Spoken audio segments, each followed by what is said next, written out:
Pork egg rolls? I love this recipe. I start by browning 1 pound of ground pork. Add 1/2 diced yellow onion.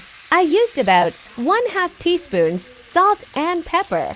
Once brown, add a tablespoon diced garlic, 1 teaspoon grated ginger. I have also used ginger powder. I love the flavor of green onions in this, but I was all out. Pour in 3 tablespoons soy sauce, 1/2 teaspoons sesame oil. Too much sesame oil can really overpower all the other flavors. So be careful. I used about 4 cups of NAPA cabbage. Use any cabbage or slaw mix. Here you can add whatever vegetables you would like.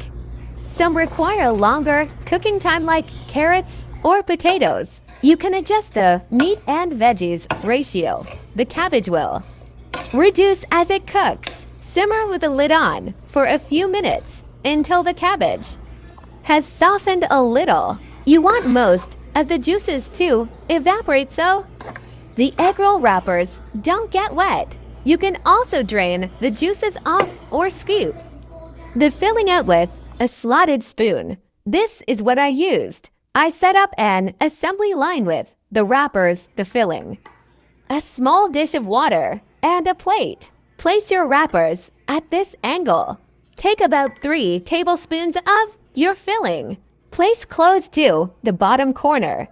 I fold that corner over the filling, then do the sides next. You might have to tuck in the sides pretty far depending on the amount of filling you have. Dip fingertips in water to seal your egg roll shut. You can easily fill these more but the amount I put in and used made 12 egg rolls. I had some help rolling some of these. You want about 3 inches of oil. If you don't want to, have to flip over your egg rolls. On medium-low heat, they take around 2 to 3 minutes. If they are burning fast, lower your temperature.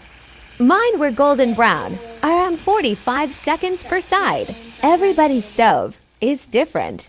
Don't overcrowd your pot. It could lower your oil temperature. You could use any meat or fillings you would like. One of these should have been sealed better. Have a pan or something lined with paper towels too. Absorb dripping oil. These cook pretty quickly. Sometimes we have fried rice and some teriyaki chicken. I will post those recipes soon.